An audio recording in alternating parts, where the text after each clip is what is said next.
is perfect for me, or maybe I can do that. I can do this even. No, I can do this. No, I can't. Never mind. Okay. Welcome everyone to this very special seminar featuring Gustavo Fernandez Walker, and people online and people live. And we're going to follow, today we're going to follow Shakespeare to college. For those of you who don't know me, my name is Anna-Sofia Morin, and I am, I am the professor of theoretical philosophy, and this is a theoretical philosophy seminar, but one could say that it's kind of cross-disciplinary today, yes. As you can see, I've sent out the texts that go along with the seminar, but they're also in the chat right now. Yeah. And I don't know how you want to do this. Do you want to take comments, discussion? You're not going to do, we're going to discuss as we go along, yes? Yes. So feel free to interrupt. Yeah. And I'll keep track. So if you want to say something in this room, just raise your hand or do this. And the same goes for the people online. So you can just use the raise hand function, or if you want to write something in the comments.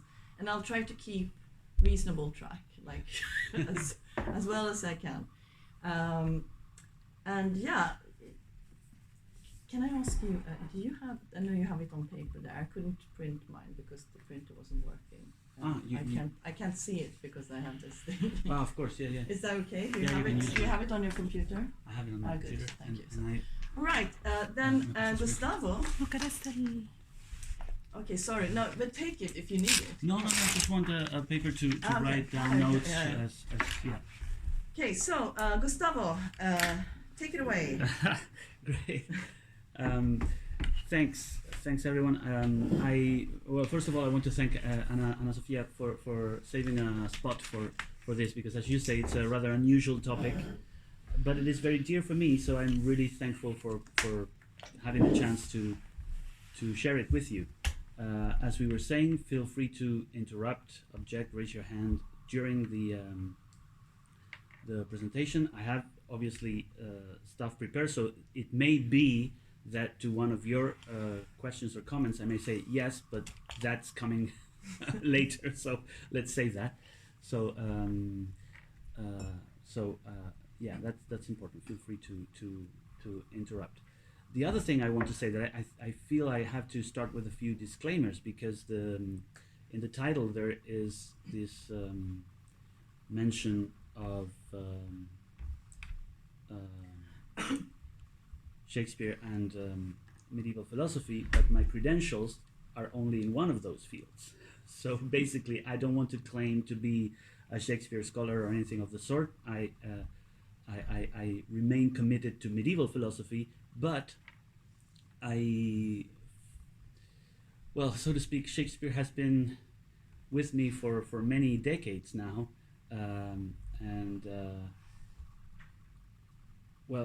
especially since when I think I was 11 or 12 or something like that, my grandfather gave me a comic book version of A Midsummer Night's Dream, and that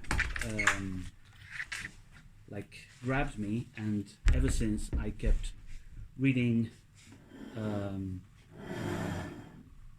attending productions, watching movie adaptations, opera adaptations, and then when I started studying first medieval philosophy, then working as a researcher, as a teacher in medieval philosophy, and every time I went back to some of Shakespeare's plays, I would say, wait a minute, there are a couple of things here that sound very familiar. And I started thinking, well, maybe it might be a good idea to merge these two worlds, because they're not that far apart. In fact, that is going to be one of the main theses of my presentation today.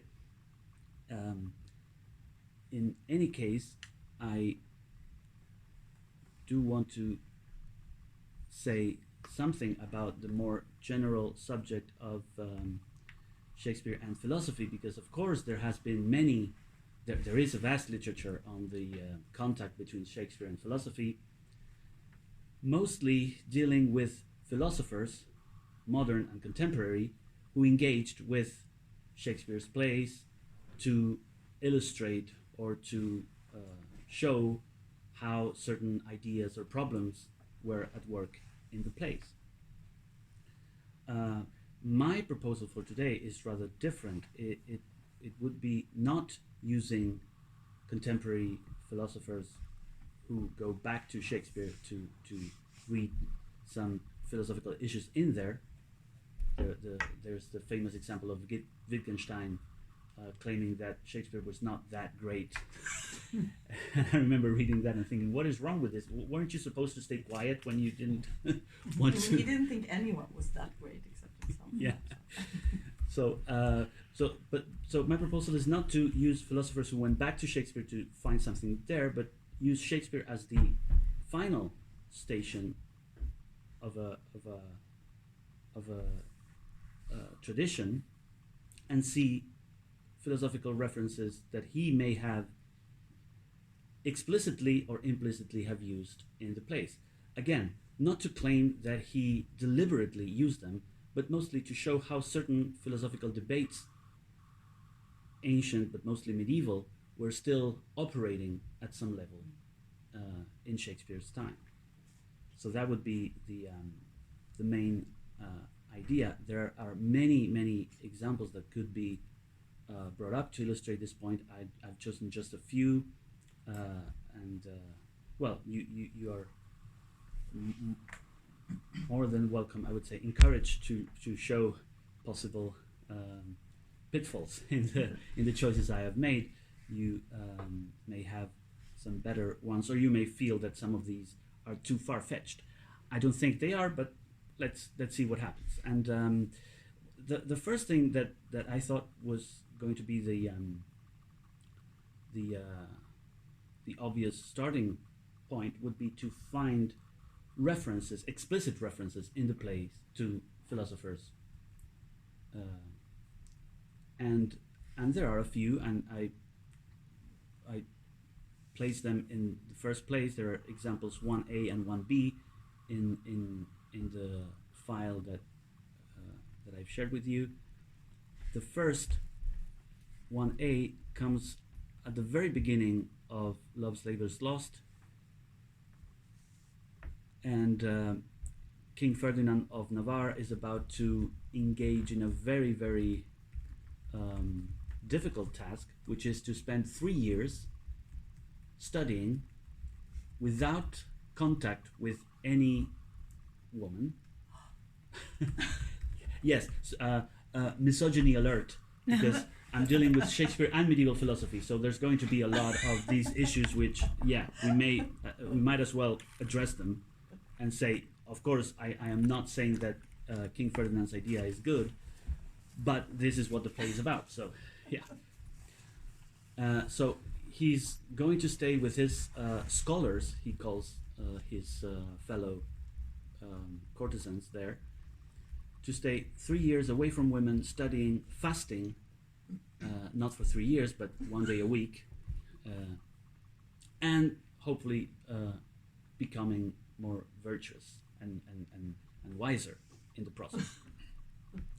And so to encourage these fellow scholars, King Ferdinand, at the very beginning of the play, has these words, and I quote, it's passage 1A. Therefore, brave conquerors, for so you are that war against your own affections and the huge army of the world's desires, our late edict shall strongly stand in force. Navarre shall be the wonder of the world, our court shall be a little academe, still and contemplative in living art. So there, with this mention of the academe, one may immediately feel the shout out to Plato, and this idea of a group of wise men living together. But what struck me as interesting is that apart from the Platonic, let's say, ring of the mentioning of the academe, you also have here an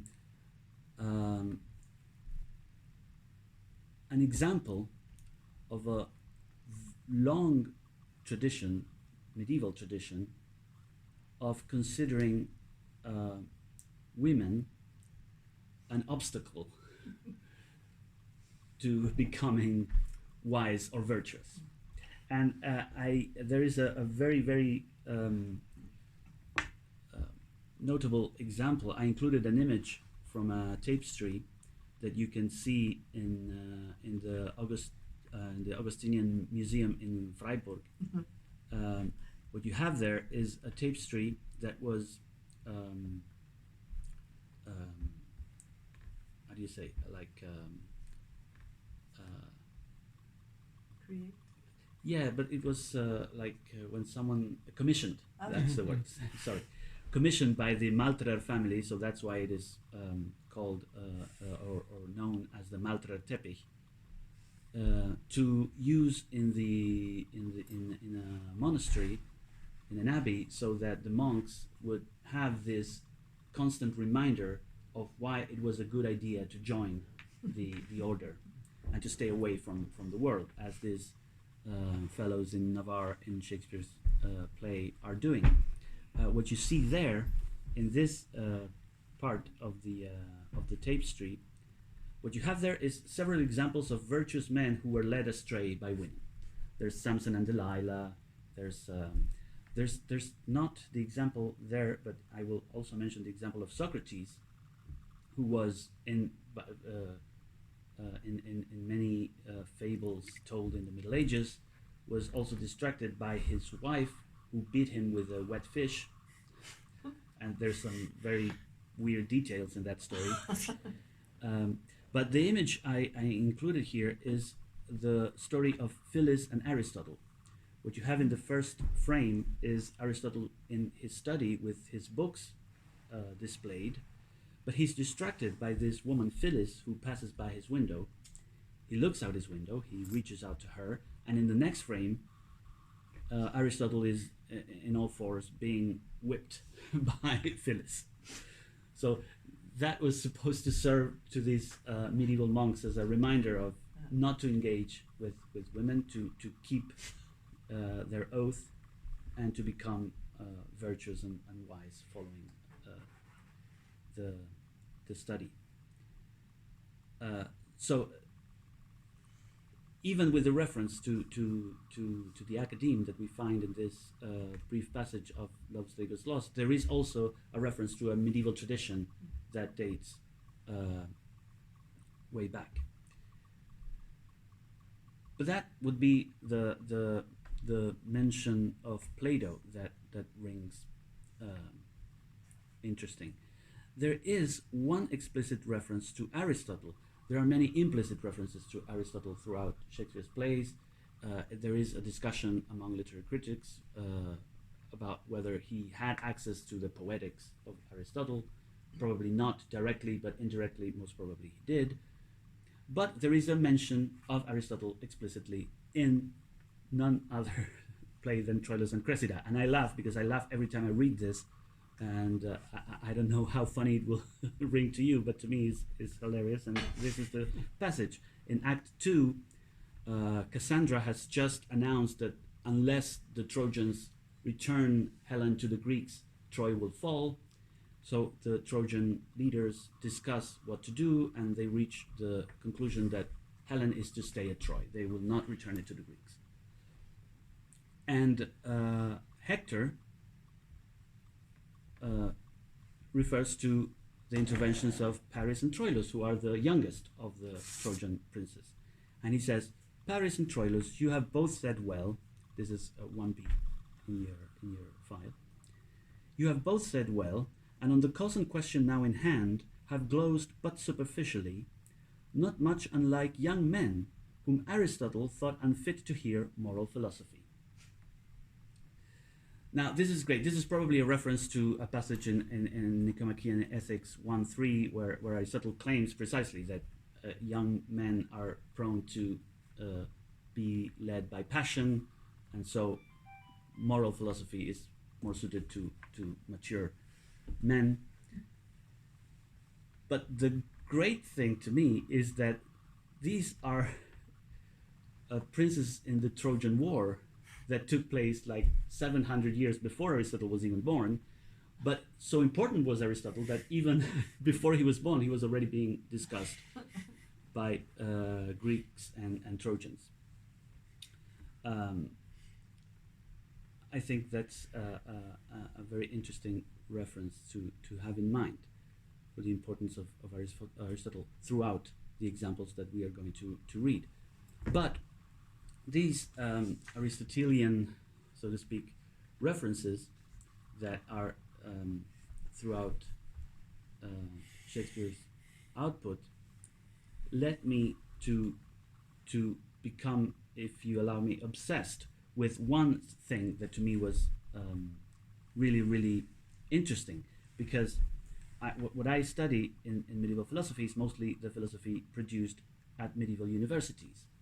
Now, of course, you know that many times throughout Hamlet, it is referenced the time that Hamlet spent at Wittenberg University. So I said, okay, so we have a major character, because it's not just some random figure, but the Hamlet, precisely the character with the most lines by far in all of Shakespeare's output, who went to the university and studied in Wittenberg University. And we have some references, and I want to thank a colleague and dear friend of mine, Paula, who sent me this reference that you will read in passage number 2, a letter from Martin Luther, in which he talks about the curriculum at Wittenberg University, and he says, "Our theology and that of St. Augustine, by the grace of God, is making rapid progress in our university, Wittenberg. Aristotle is continuing to fall from his throne, and his end is only a matter of time. And all object to hearing lectures on the textbooks of the sentences, and no one need expect an audience who does not expound this theology, namely that of the Bible, or St. Augustine, or some other of the honored church teachers. Farewell, and pray for me, Martin Luther. P.S. Master Christian Goldschmidt, who is here, sends greetings." This last P.S. is not of philosophical import, but I thought it was interesting because it transmits some kind of, like it places there in the at the site of the where the action was. So so Aristotle was falling from grace by the time of Martin Luther, but probably by the time of young Prince Hamlet attending the university was still very popular there. So it will become clear as we go through some examples that the Aristotelian presence is clearly felt, and the Aristotelian presence filtered by medieval philosophers is felt in some of these passages. So that would be the main introduction, or the origin of this presentation. And if I had to pick out a thesis that I would like to present to you and try to support with these examples, is that what we are going to find here in Shakespeare's plays is a moment of transition between these medieval traditions of thought and what will become the modern world. So we are going to find, of course, very interesting new developments made by Shakespeare or by Shakespeare's contemporaries, but there will be a strong presence of what came before. So this idea of threshold, of someone placed in the middle of two traditions, is going to be the main drive of the whole talk. And I chose one very brief example from Macbeth because I think it sums up very well this idea of something not yet finished and a new thing not yet completely developed. And that's passage number 3. This is right after this horrible scene where we're in the middle of dinner with a lot of people in the castle. All the ghosts that Macbeth has not killed himself, but ordered to be killed, appear. So the dinner has to be interrupted. Macbeth and Lady Macbeth go back to their to their bedroom, And Macbeth asks, "What is the night?" And Lady Macbeth answers, "Almost at odds with morning, which is which?" And I think that is, we are precisely at that time. We don't know yet whether it is night or morning, whether it is medieval times, modern times. That's where we are right now. And of course, we have to use Hamlet, and I will use it first so as to make clear that I do not claim originality here. There is a reference I included at the end of passage 4b, a reference to an article published in 2011 by Professor Pasquale Porro, and the title is quite interesting. The title of the article is "Essere o non essere dubbi amletici tra le questioni scolastiche," and with this being or non-being, to be or not to be, Porro points out the fact that there are many medieval discussions in which the arguments that we find in the famous Hamlet soliloquy from Act 3 are already presented pretty much in the same, with the same, if not the same language, because it's Latin and not English, it is pretty much the same structure for the arguments that are being presented. So, well, I included the Hamlet passage. Of course, we have read this so many times that it's probably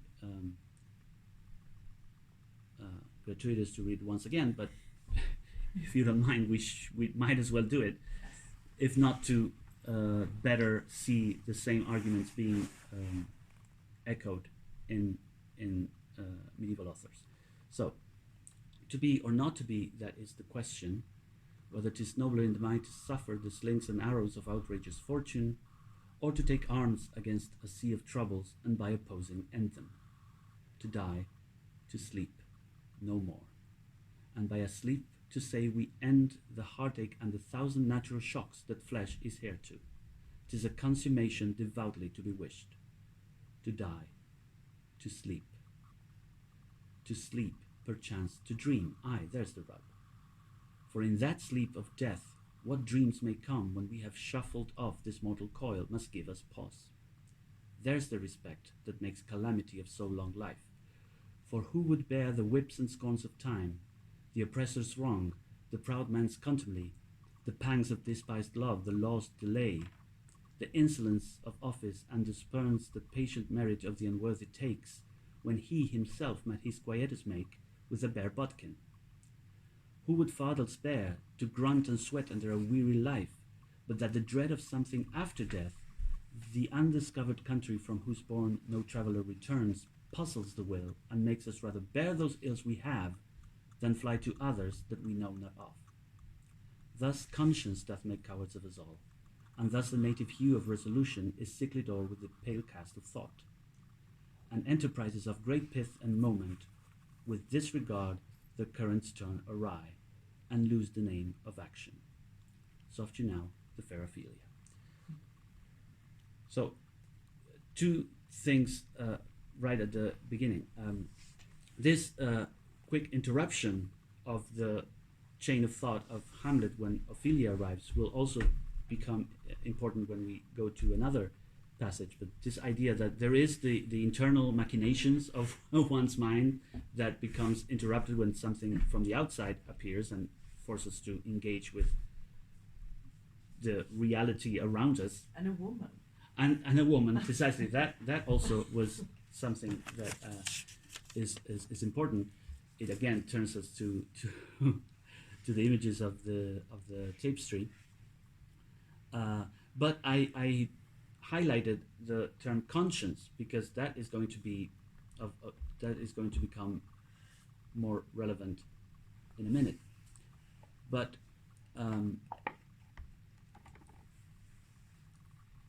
there's one thing again that has been many times referred to in this passage, and is this this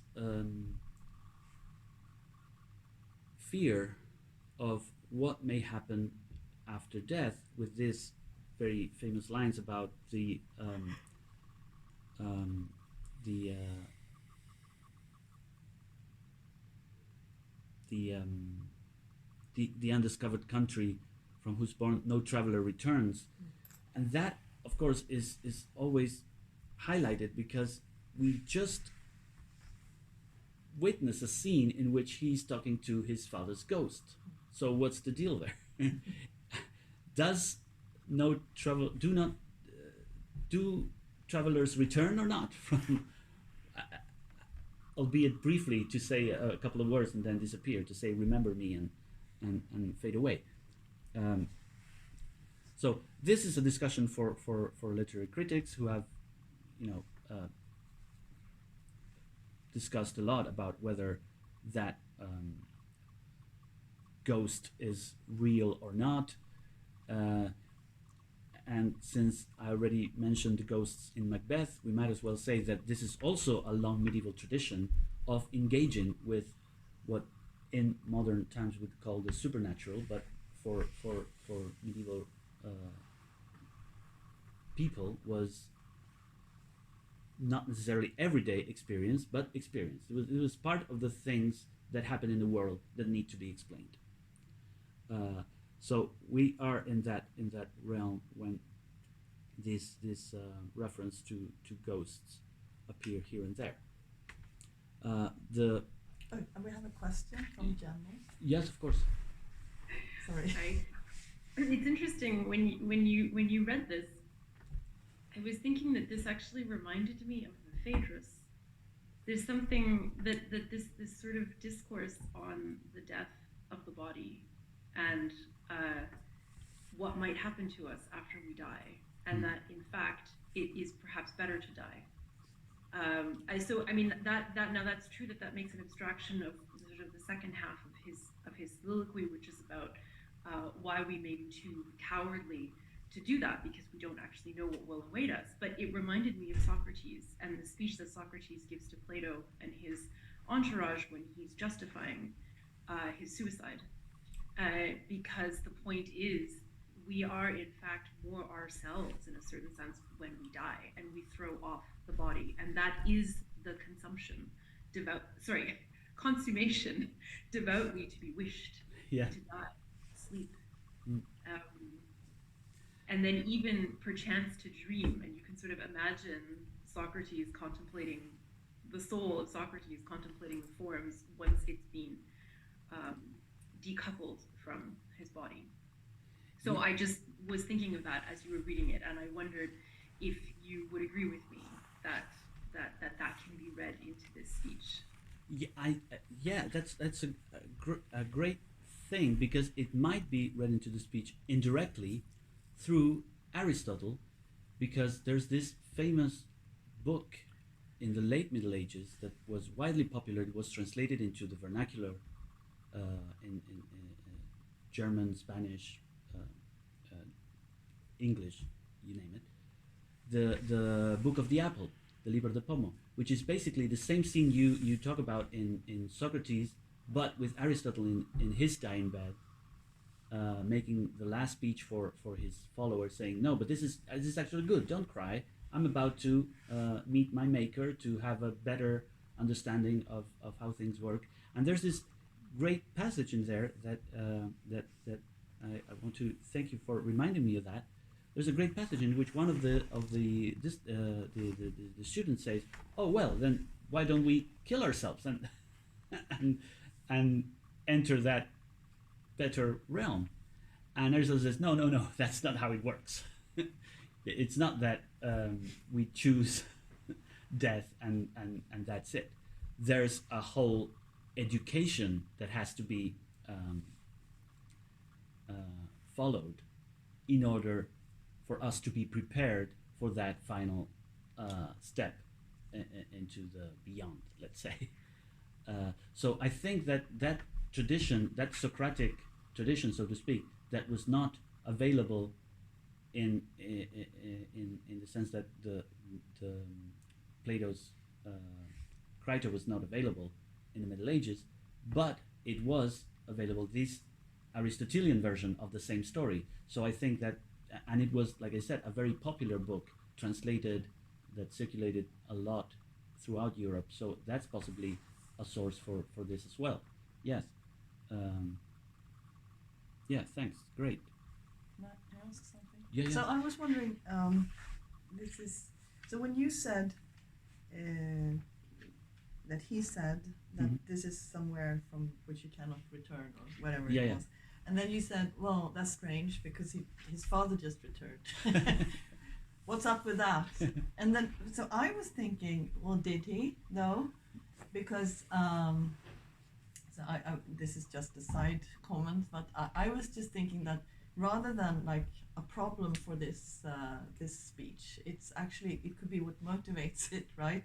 Because it's just seen that even when you're dead, you can't return to living, but you will still just walk around being very discontent and, you know, asking stuff from your kid, although, you know, you're dead, like annoyingly. So maybe that's another reason why it's like, that's on the minus side of dying, right, for him. But that's just a side thing. The second thing I wanted, but maybe you'll come to that, is there some research on, you know, what Shakespeare in fact, you know, knew, what he had written, read, what he like, was he educated somehow in? Well, that is of course a big issue that you're raising, because in fact, well, you know, there's this whole line of suggesting that Shakespeare was not the author of Shakespeare's works. That's true. And one of the arguments is precisely this, that the guy who was actually Shakespeare was probably not as sufficiently well read as all these things suggest. That of course is I don't know, again, it's not my field, but I don't think it matters, in the sense that whoever wrote this had some knowledge of things that were being written and discussed and But are you thinking that in order to write this, the person would have to have read the philosophers, or is it enough that the person had, you know, his hand on the pulse of the time, the zeitgeist, something like that, like with well, of course, the references to zeitgeist and all of that are tricky, and I tend to avoid them. Yeah.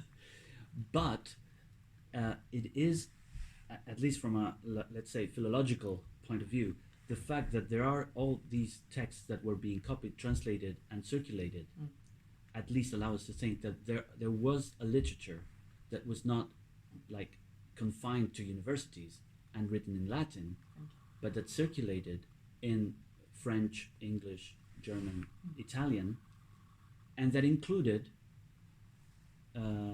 passages, sometimes verbatim, sometimes like adaptations, let's say, abridgments of text from university schoolmen. So that literature was probably influential in whoever wrote these things. Let's call him Shakespeare, because I don't see why not. But and that's the thing. And there is this research that I mentioned, that I included in the notes in passage 4b, in this article that appeared a decade ago, in which there is a very thorough discussion of this particular discussion about whether one should prefer to be rather than not to be. And it is presented precisely in those terms. You have the Latin and the English translation below in 4b, whether it is better to choose not being at all than being miserable.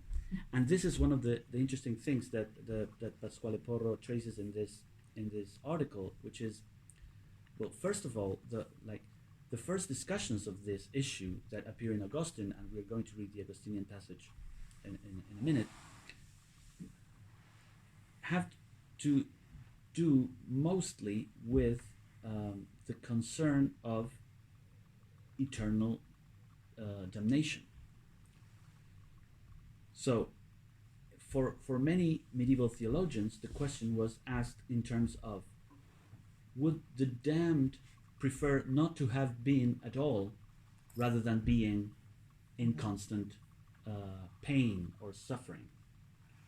And there the discussion is, well, you may think that they would prefer not to be, but in the bigger plan, their torment is actually a testimony of God's great plan. So they should prefer to burn in hell because that would comply with God's order. So at least you would be doing a good thing by suffering eternally in hell. But if they're doing good things, why should they be in hell then? Well, exactly.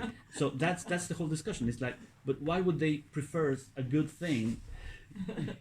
Why didn't they prefer the good thing when they were living instead of waiting to be damned to make that choice?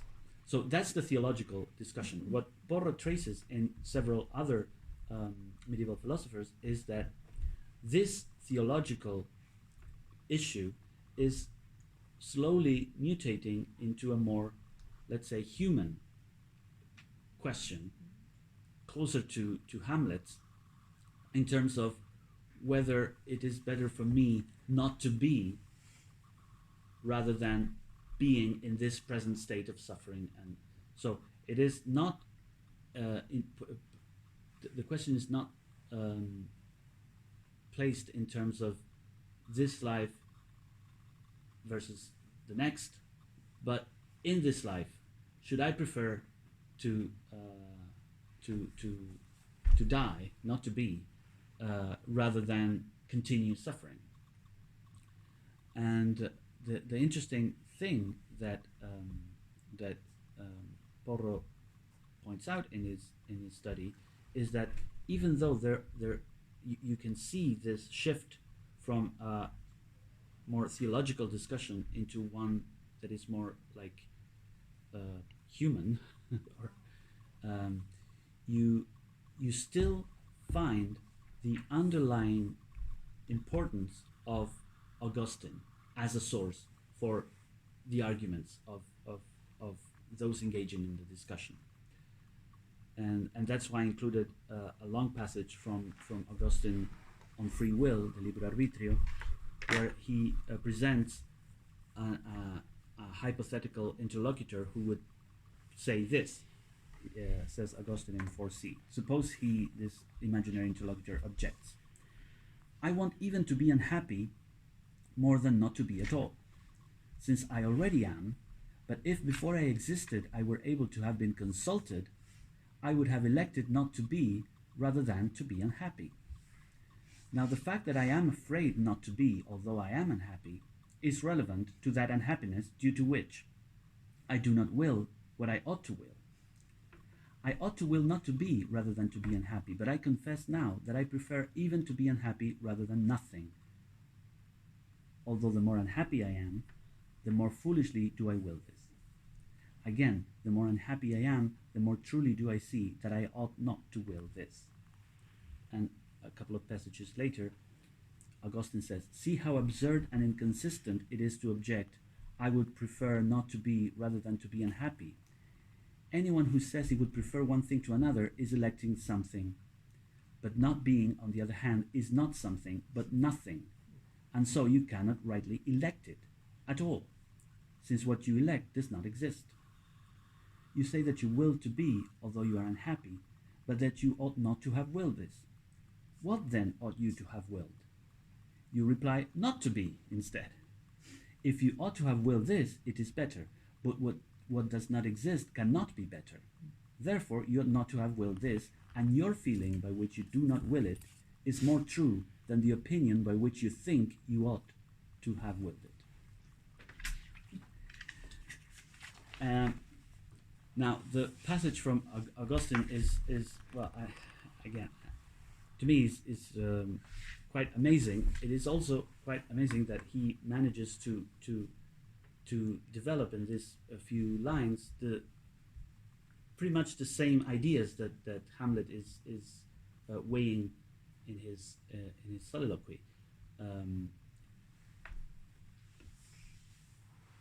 which may prompt the question: Is Hamlet Augustinian, or is Augustine proto-Shakespearean, so to speak?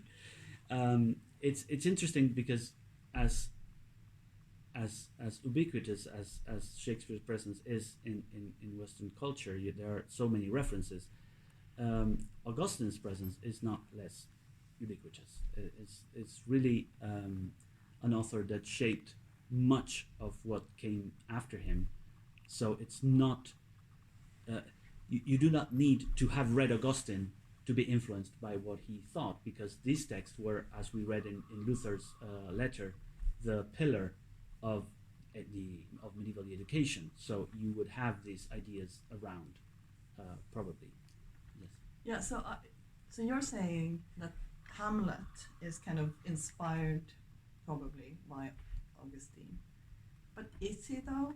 Because I mean, the whole point of Augustine is that not being is nothing, whereas the whole point of Hamlet is that it might be something bad, right? Yeah. So that sounds like quite different.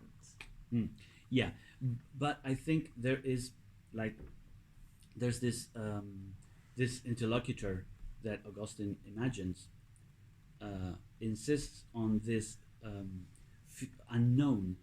Yeah. Okay. As what prevents you from making a choice like right away. Right. So you have to I agree. pause and think about it, as Hamlet says.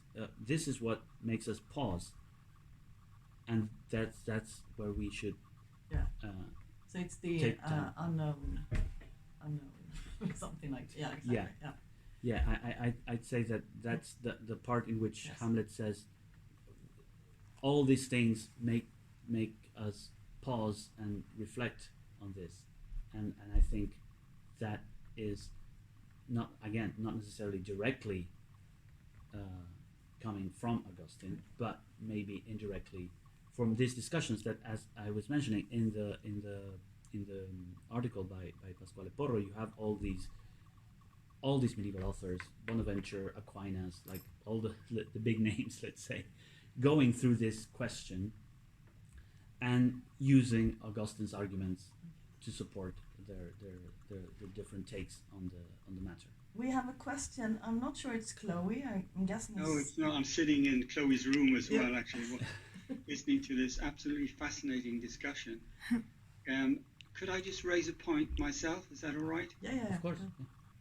To be or not to be, that is the question.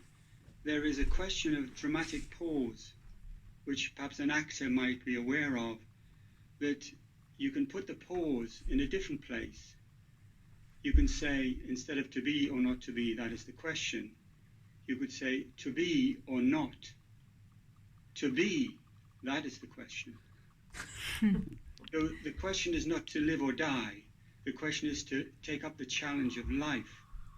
To be, that is the question. And that's a very humanist position he takes, I think. That's this is something. Thanks for the observation, because it's something I should have mentioned at the very beginning. That of course there is a lot of discussions that could be raised by focusing on the editions that one uses, on the decisions that the editors make, on how to place the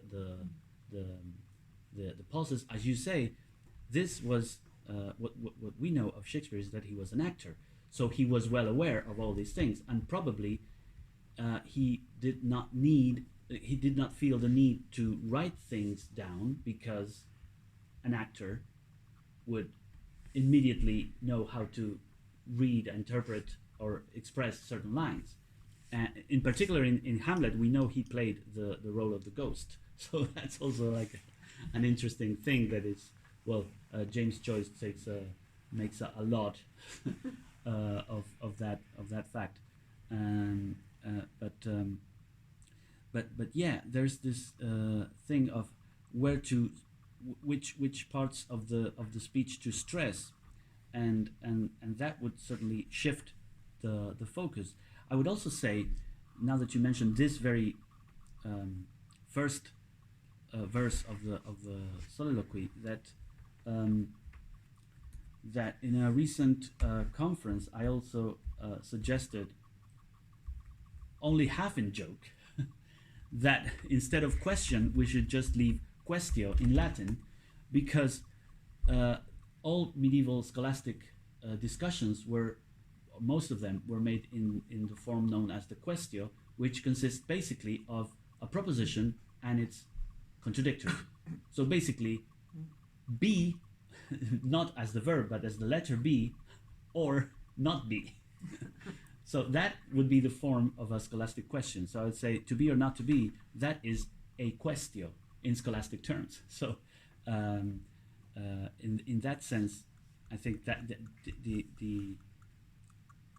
the opposition, and to go back to your suggestion, I think that also what the next three verses, I think, stress the fact that the opposition is between to be or not to be. So that is the opposition at play here.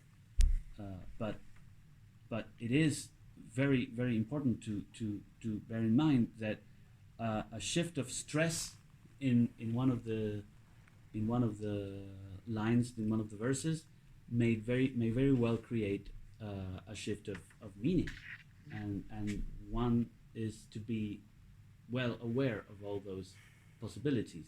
In fact, I think is what makes texts or plays like this to be performed continually, because, well, in fact, while I was preparing this, every time I went back to all of these texts, I kept finding stuff, so all the delays we had worked actually very well for me, because every time I had to reread them, I kept finding new stuff to add. So yeah. Thank you. Yeah, thank you. So so much for Hamlet then. There is a very interesting thing that I would like to, because what we were discussing about Hamlet, as I said, is comes mainly from this article by Pasquale Porro. The following examples are something that I would like to suggest, again, for you to tell me whether it sounds plausible or not. And it has to do also with a very Augustinian framework, because it's the problem of evil. And I would like to read 3 passages from 3 villains in Shakespeare's plays to see what differences can we see in the type of evil they represent, and the medieval echoes we may find in them, or not. So the first one in text number 5 is from Titus Andronicus. It is supposed to be, if we accept the usual chronology of Shakespeare's plays, it's probably the first tragedy by Shakespeare.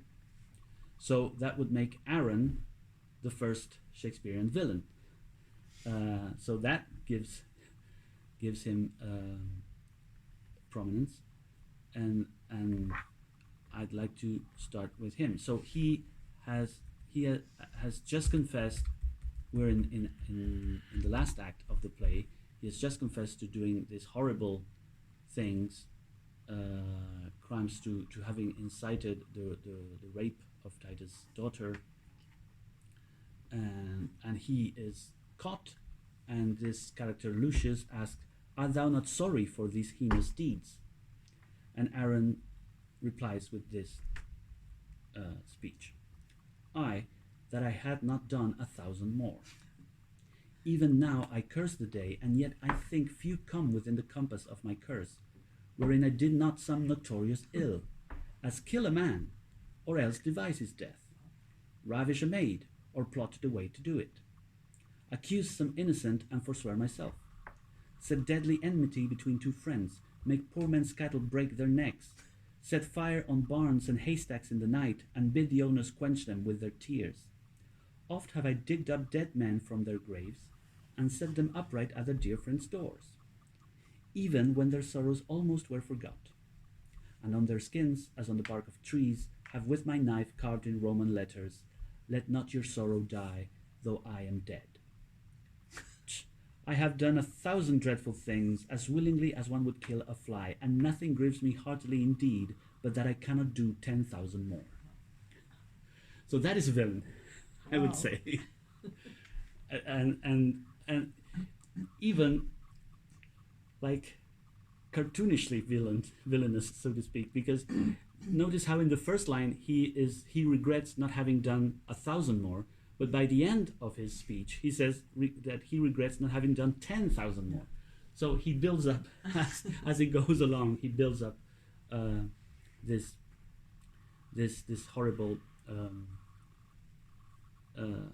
horrible deeds that he has done or would like to do.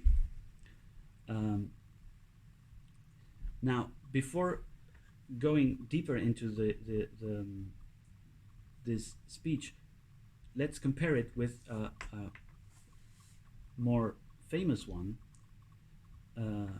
in the very first scene of Richard III, right after he talks about this famous winter of his discontent, and he talks very badly of King Edward. He then compares King Edward to himself. So he says that Edward is there listening to lutes being played. But, he says, I, that am not shaped for sportive tricks, nor made to court an amorous looking glass, I, that am rudely stamped, and want love's majesty to strut before a wanton ambling nymph, I, that am curtailed of this fair proportion, cheated of feature by dissembling nature, deformed, unfinished, sent before my time into this breathing world scarce half made up, and that so lamely and unfashionable that dogs bark at me as I halt by them, why I, in this weak piping time of peace, have no delight to pass away the time, unless to spy my shadow in the sun, and descant on mine own deformity.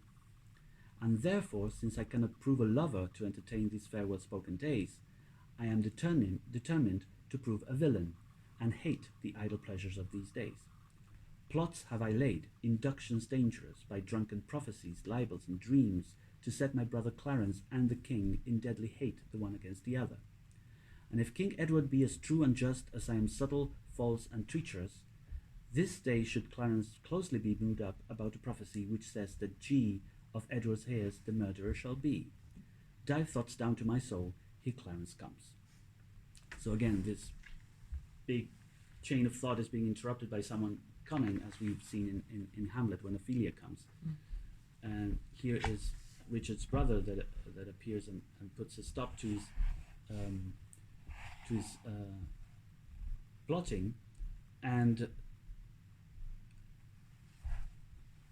two things are to me relevant when we set the speech, Aaron's speech, against Richard's speech, and is the fact that Aaron is talking to someone else. Richard is talking to himself, rather he's talking to the audience, because that's usually how the scene is played. So he's letting us share his thoughts. So that's the important thing. But I would say that against this crude confession on the part of Aaron, Richard himself mentions how subtle his machinations, let's say, are. And I think that's a very big difference. I don't know what you think, but I would say that the type of villainy that Richard confesses to us, the audience, resonates or feels more, I don't know, hits closer to home, so to speak. We can understand this. Of course, we are not required to condone the crimes he has committed or is about to commit, but he presents to us an explanation or a justification of why is it that he is plotting the death of his brother, and later on why he would go on killing everyone that is placed between him and the throne that he feels he deserves.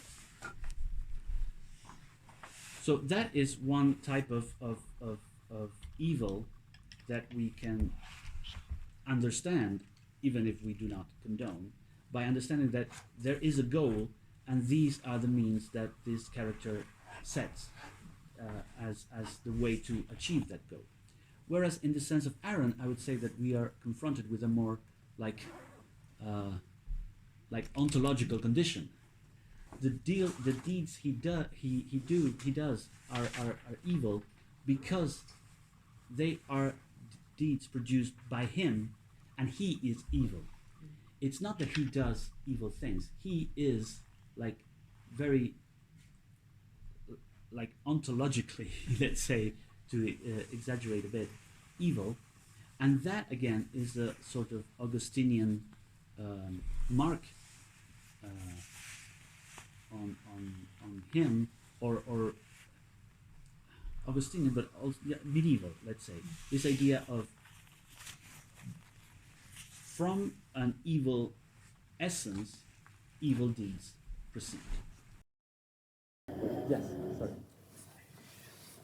So I was going to say something else. I'll try and remember to come back to that about Aaron. But as you were speaking, I thought I disagreed with what you were saying about Gloucester. So because it seems to me that I would actually argue that it's the reverse. Okay.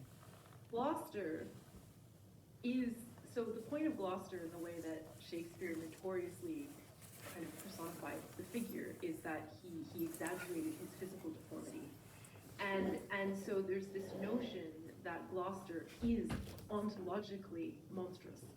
So he is in and of himself evil in that sense. He's a deformed, he's like lacking what he is supposed to have in order to be a full human being. So that's what I would think that Gloucester is more an example of somebody who is somehow intrinsically and ontologically evil because of his very nature, and his physical deformity is an exterior manifestation of that. And the other villain actually that I was thinking of who doesn't have a physical manifestation of a deformity that would track this like interior essential badness is Edmund in King Lear, who is described as unnatural because he is a bastard. And so his sort of unnaturalness is presented as a kind of reason or a rationale for why he commits evil deeds.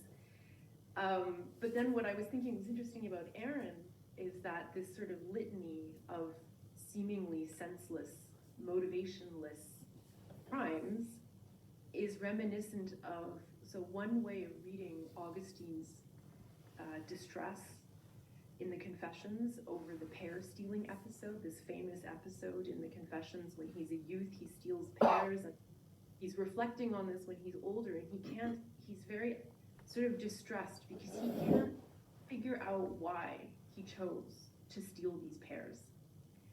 And I've read, so some scholars have argued that what makes Augustine's pear theft so egregious is precisely that it had no reason. He can't come up with a plausible explanation for why he chose to steal pears.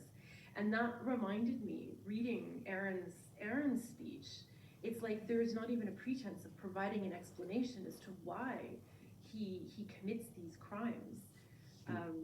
So that sort of reminded me of that reading of a motivationless crime in Augustine in the pear case. But then I also had this thought about Gloucester and how I would say the reverse to what you were saying.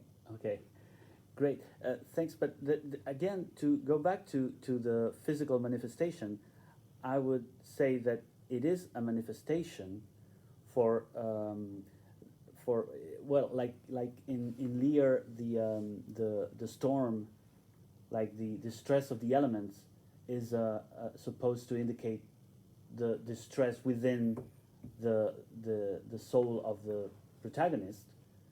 and here, in much the same way, in the case of Gloucester, as you say, the physical deformity is supposed to be a sign of the interior villainy, let's say. It would be also like, since I made the disclaimer at the beginning of politically incorrect discussions of misogyny, let's pile on to that. Aaron is black, so that would also be a sign for an exterior sign for the audience, at least, that there might be something wrong going on with this character. But again, I think, and I would make the point when we read one more example, that the outward description of these characters, as you say, is a manifestation of the interior, but it's not the cause. It's simply like a mirror of it. I want, to me, the most important thing in the case of Richard is that there is an explanation of why he's doing what he's doing. Whereas, as you also mentioned, there is no such explanation in Aaron's case. He simply says, that's what I do, and that's what I do every day, and I would do more if I had the time. Yes, Anna-Sophia. So what type of explanation is that? Because you were saying that the exterior was a manifestation of the interior, and that the interior was not caused by the exterior. But it sounds to me like the Gloucester thing, he's trying to explain by giving a cause for his interior, namely the exterior. So the reason why he's the way he is because of his exterior. And so that's not like it's an explanation, but it sounds to me like he's trying at least to give a causal explanation, which would mean that if true, the exterior would cause the interior in some sense. Yeah, yes, I see now the point. Sorry, I missed it before, but I still don't think that he is presenting this as an explanation. I thought you just said that's why I said that. I thought you said so. Let's say he doesn't present it as an explanation. He presents it. I'm not sure this is different, but as an excuse. Yeah. So, yeah. But I mean, it is an excuse only if Yeah. there's something about the exterior that excuses the interior, and maybe. And it sounds to me like he's trying to say it's because I look the way I do, or that my interior has degenerated. Yeah. Something like that. But that sounds causal to me. Yeah, it does. But if it weren't, why would you? You were saying, well, we can understand Gloucester, but we can't understand Aaron. You were saying, right? And the reason why we can understand him, I guess, is because we think there's a reason. Like, I'm guessing your imagination goes like, oh, he's so ugly, and and people were mean to him, so his interior turned all dark and horrible, something like that, right? Yeah, and I was thinking about it more in terms of I should be the king, not this idol. So that's his explanation. This is what he's telling us of the opposition between this true and just and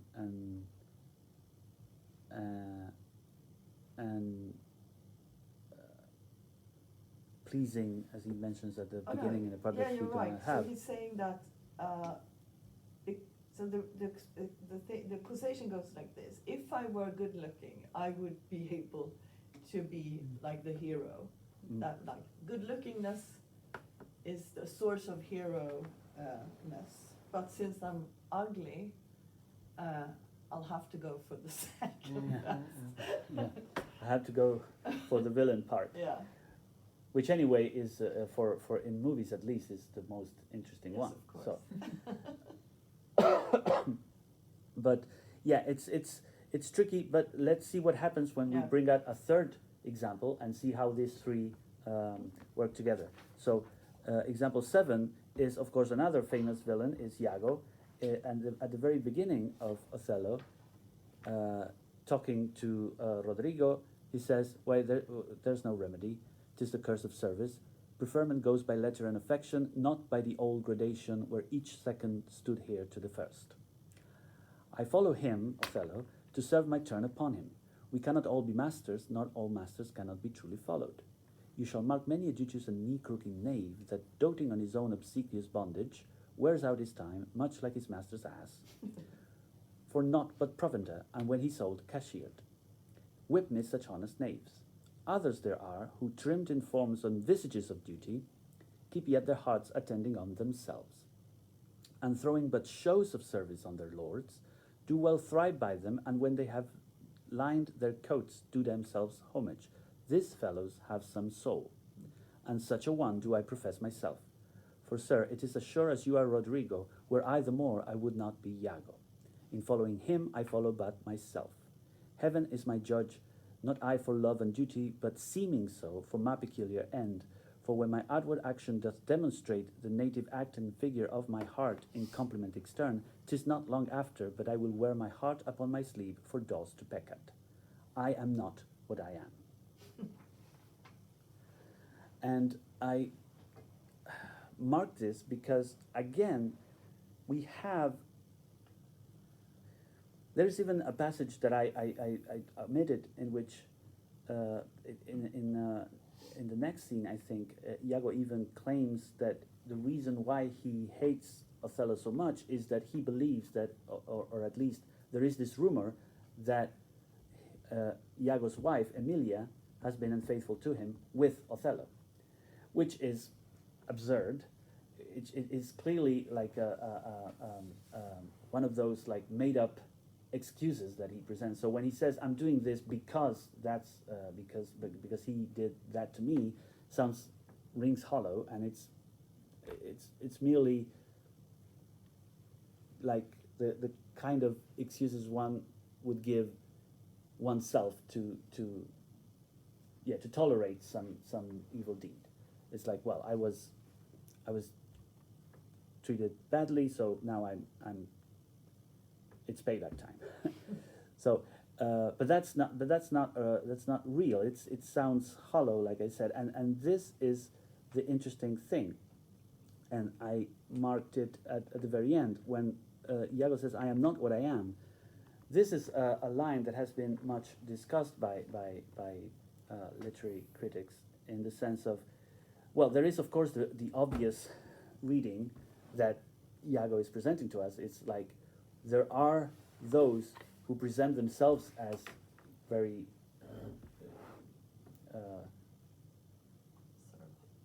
servant and being like good and pleasant and doing service to other people and mean it, and there are those who don't, and I am one of those. And that is clearly like the first reading that one sees here. But there is a very interesting line that I seem to prefer, in which this "I am not what I am" is read in terms of an inversion of the famous Exodus line when God says to Moses, "I am who I am," or that I am. So Iago would be here presenting himself as like the opposite of that godlike description, and placing himself in the opposite end. That, I think, is an interesting reading. It is supported, or at least it's the same reading that you find in Verdi's Othello, because Iago is presented as this like force of evil, and these sort of ontological evil, again, if we read the "I am not what I am" in this sense, would bring Iago closer to Aaron, But if you read it in terms of, this is what I would present myself in this fashion, but that's not who I am, really, that would bring him closer to Richard, to Gloucester, and that would place Iago as a sort of, again, example right in the middle between these two extremes.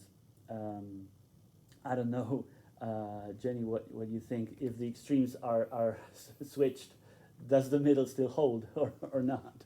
But I tend to read it like that, like a sort of progression between an ontological explanation of evil, in which evil agents perform evil deeds, and a more rational, let's say, modern explanation of evil doers who perform evil deeds as a means to achieve a certain end that may or may not be evil. It doesn't matter. It is these evil deeds are in the middle of a calculation, let's say, or an equation that these agents perform in order to achieve a certain goal. So in that sense, I would place Iago between Aaron and Gloucester, saying, well, he seems to be like in the middle of the road, so to speak. Yes. Why do you think he's in the middle? I didn't get that. Like, because now that you explain it, he sounds very much like Gloucester in Richard, and not at all like you understand Aaron. No, exactly, because he would present himself as this double. Yeah. But in what sense is he like in the middle? In the sense that he uses both explanations. Let's say the rational explanation and the ontological explanation of I am evil. Okay, that's what I do. Of that, I am because not of what I am. Yes, because of that line and the tradition of reading it as what do you say, like a reversal of the Exodus passage. Okay. Which again is a line of interpretation that is discussed again by literary critics. I don't claim to be one, but coming from medieval philosophy, that reading rings a big bell. And again, an Augustinian bell, in the sense of evil is privation, is a lack of something.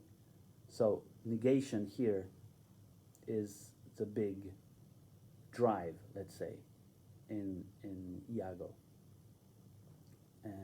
And I did not mention it, but I tried to stress it when I read it, but I may not have been successful, because this is also important in the Gloucester speech in Richard III.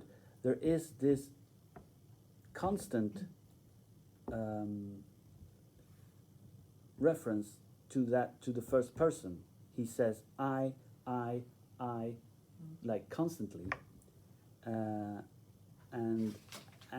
that is also interesting, because in the final speech of Richard, when he's defeated, or when he's about to be defeated, sorry, in the fifth act, that's the last example I chose.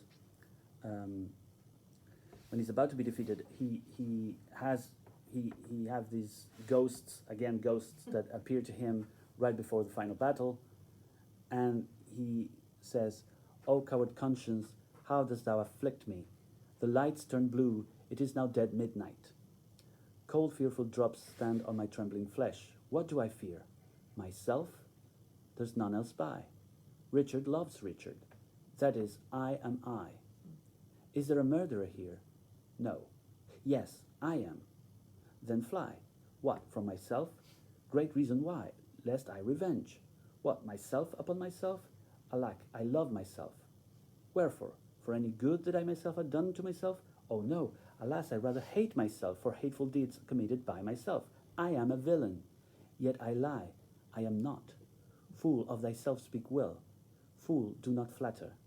My conscience hath 1,000 several tongues, and every tongue brings in a several tale, and every tale condemns me for a villain.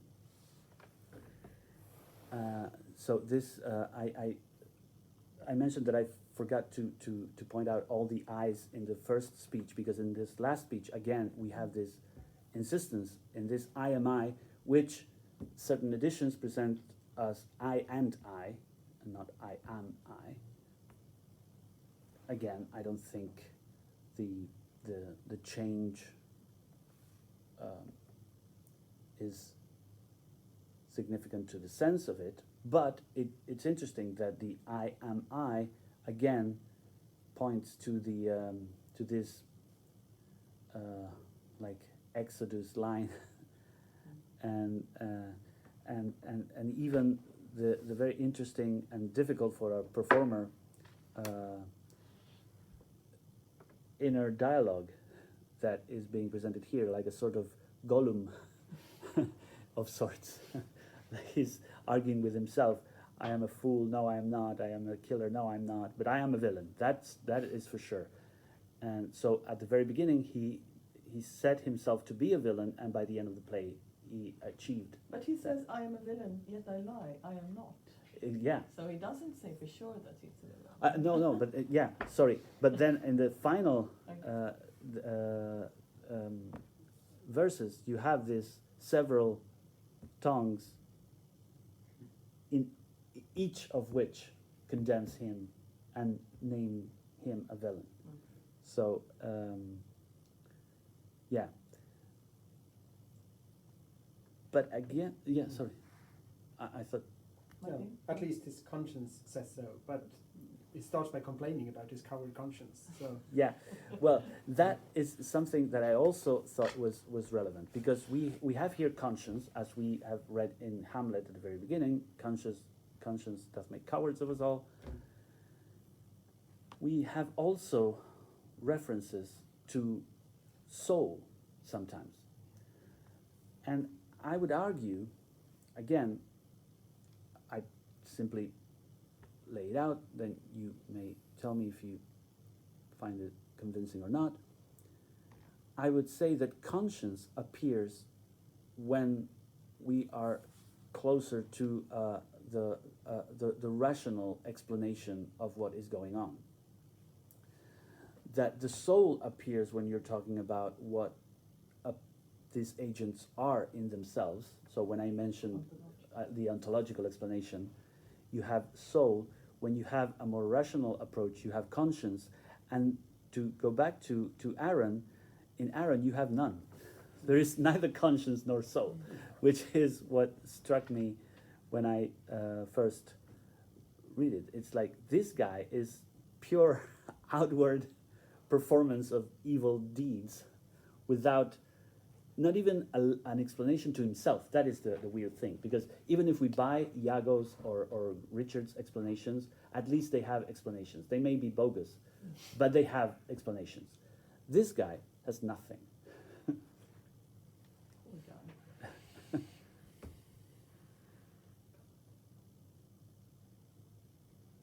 And again, what I would say, and to go back to the idea of Shakespeare being placed in the middle of traditions in a transition period, so to speak, is the building of this notion of conscience as the explanation that one gives, rather than more ontologically, again, excuse the exaggeration, ontologically driven explanations for evil deeds in some of these characters. So I would say that if we take the usual chronology of Titus Andronicus being the first Shakespearean tragedy, and then you follow the usual canon, then you would see that these characters develop a conscience, so to speak, in the course of the plays. And it would be interesting. I didn't have the time, or well, not the time, but I think it would have expanded unnecessary this brief presentation, but it might be expanded for further presentations, or yeah, the notion that in The Tempest, the last of Shakespeare's plays, there are many references to the creation of characters, because in a way this is what Prospero is. His a playwright, so to speak. So if the way he plots things is again plotting things for the good, because he's not an evildoer, but you may object to some of his of his tactics. There might be interesting things of how the mind of a playwright works, but that again brings us to a meta level that is, to me, is the more interesting, but it brings us to a whole different place. So I would like to close here, and again thank you for bearing with me.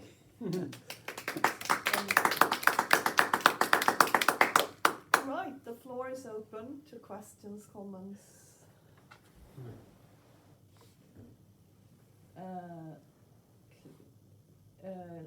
Jenny, I don't know, Chloe, who is not Chloe, are you applauding or are you raising? Yeah, I was just applauding. And okay, good.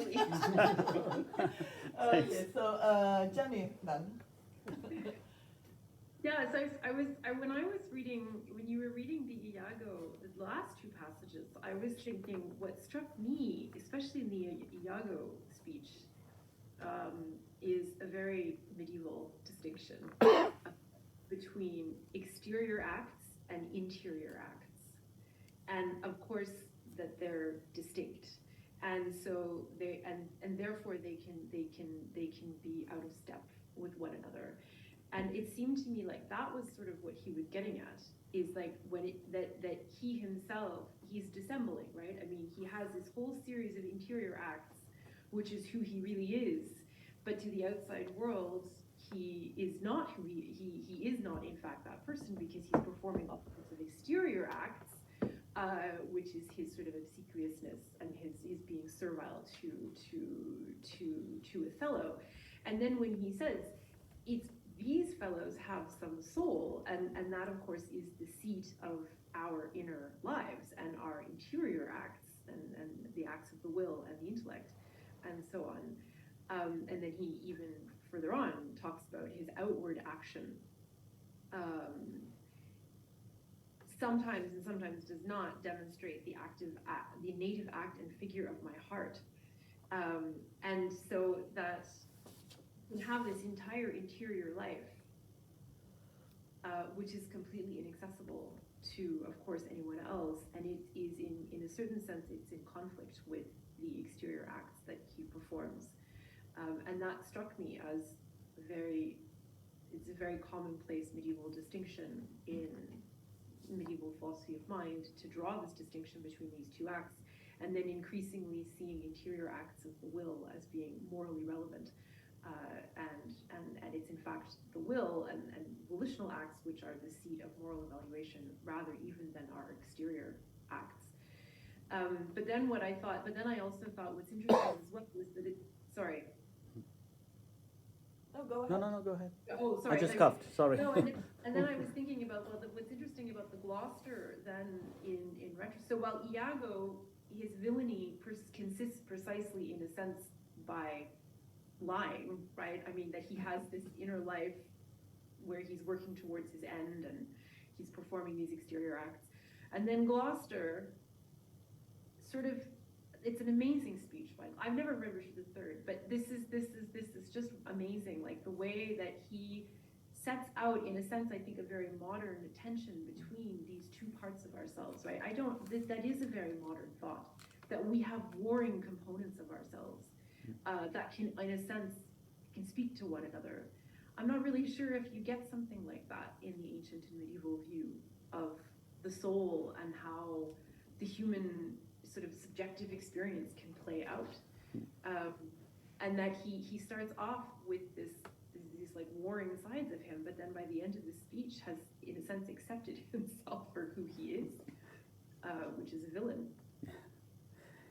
Yeah, I think in fact that Richard is closer in that threshold that I mentioned. Richard would be the closest to, or already within the modern frame, and that's why I chose Aaron as the opposite, in the sense that here we have there's no reference, like I said at the end, there's no reference to any sort of inner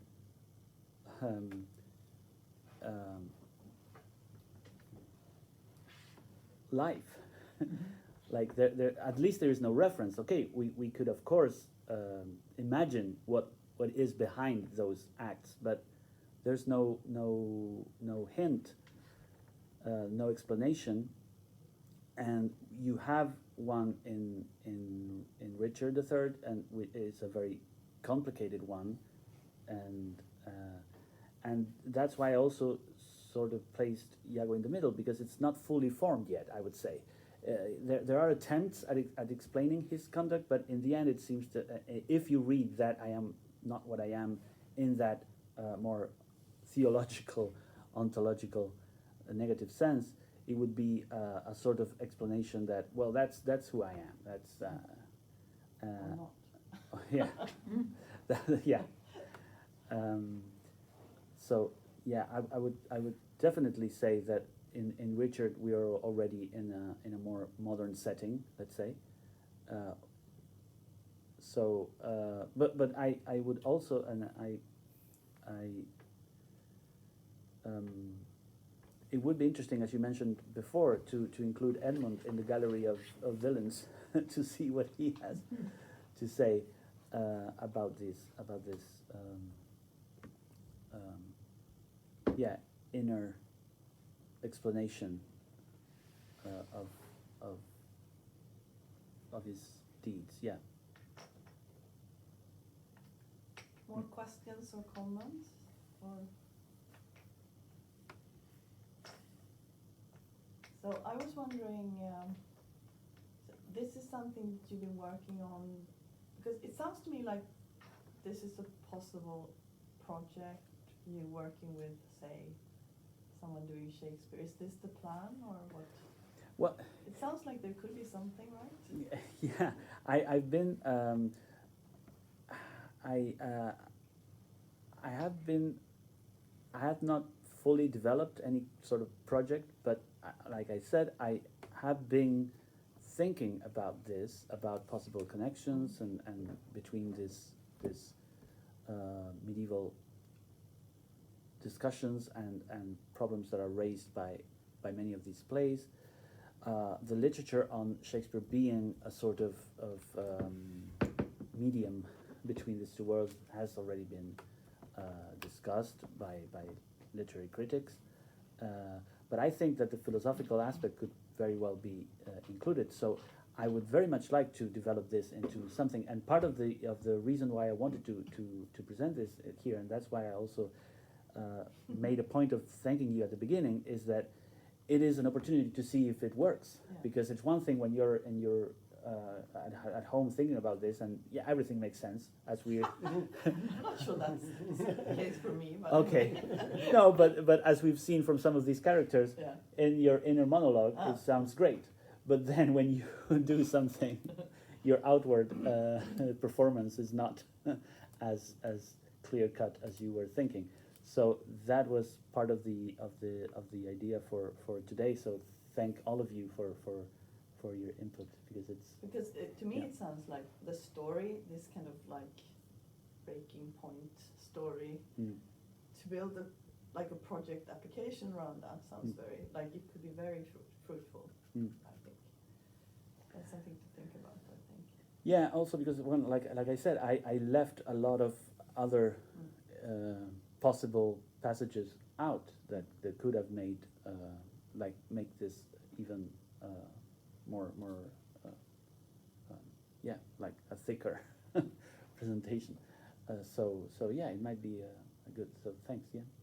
Martin had something. Just a curiosity type of question, but are there other places that you know of in, say, Shakespeare's writings or elsewhere, with this connection between, that you hinted at, between conscience and reasoning, or giving reasons, or using like rational argumentation? Not that I am aware of. It is very funny, but at this very same time, in the literature department, there was a lecture on Elizabethan literature. So it would have been interesting to see if there are like other authors in which you can trace this. It's interesting because you have usually those type of plays, those other plays, are usually presented as the sort of inspiration for Titus Andronicus. Like the type of play that Shakespeare was attempting to write when he wrote Titus was one of those plays. So, and that's why it was so successful, and then he kept on doing his thing. But I think that in that case, if that is the case, then we would be talking about a world which was closer to that, yet not fully medieval, but not fully modern.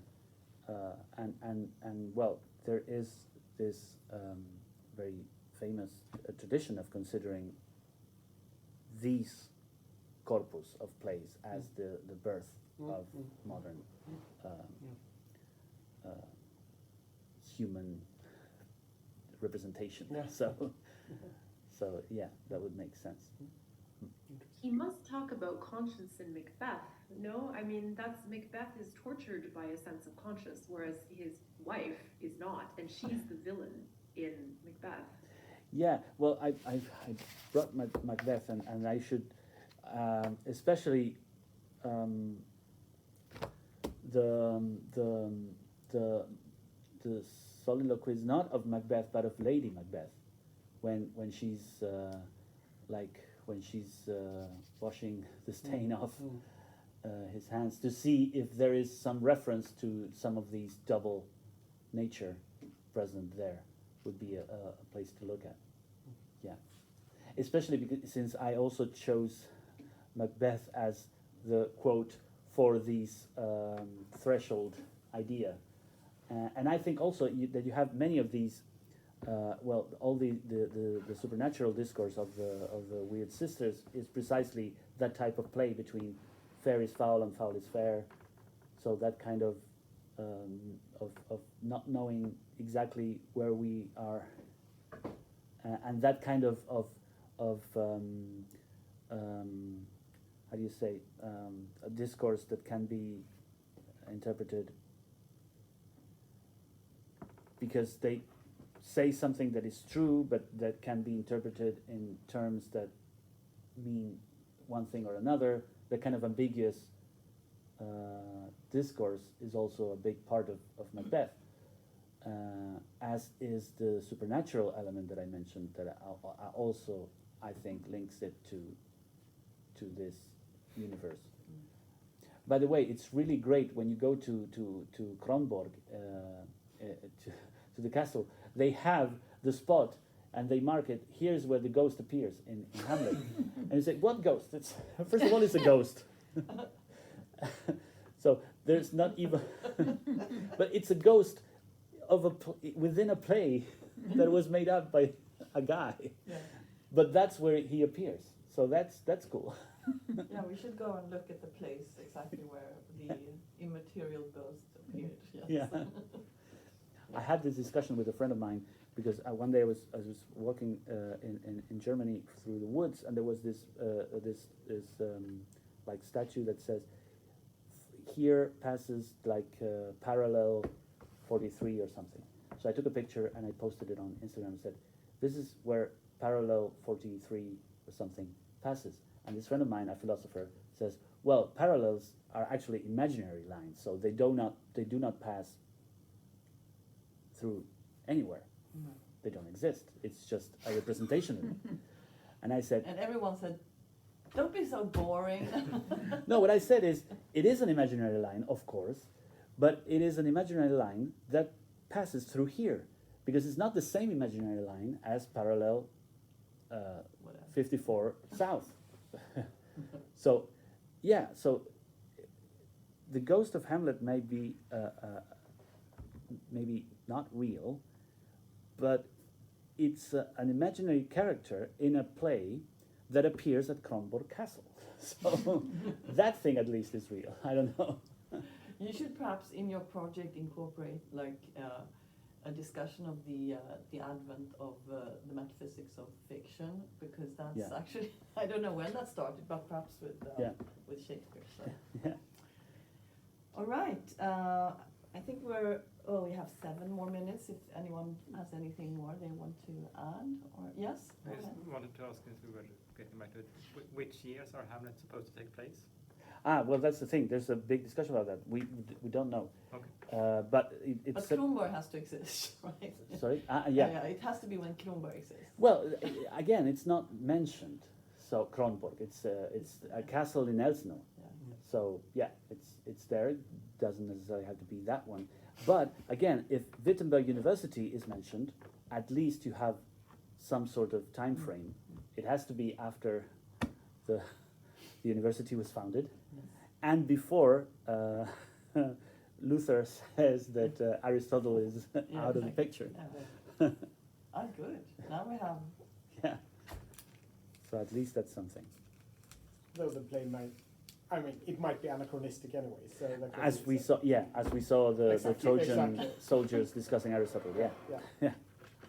And I think in Julius Caesar there's this discussion of someone asking for clocks or watches. You know, no. But yeah. Okay. Anyone? Well, in that case, thank you so much. It was wonderful. Thanks. Big round Thank of you. applause. Thank you. And I don't remember what next week's seminar is, because I've been working non-stop since 10 o'clock this morning. Well, since 7 o'clock this morning, so my brain is fried. But do you have? No, I don't think. Does anyone know what next week's seminar is? Just my computer is okay. I'll see if I can use it. Wait. First, is there a seminar next week? Wait. What's that? Is there a seminar next week? Maybe not. We'll see. I might make a note of it. Let's see. So let me inform all of you, including myself. Next week is the 16th, Okay. and that's Ylva. Okay. So Ylva is next week. Yes, I have to remind her about that. And the week after there's the joint seminar, and it starts at 1 p.m. Yep. Alrighty, excellent. Thank you, everyone. See you next week. Bye. Bye.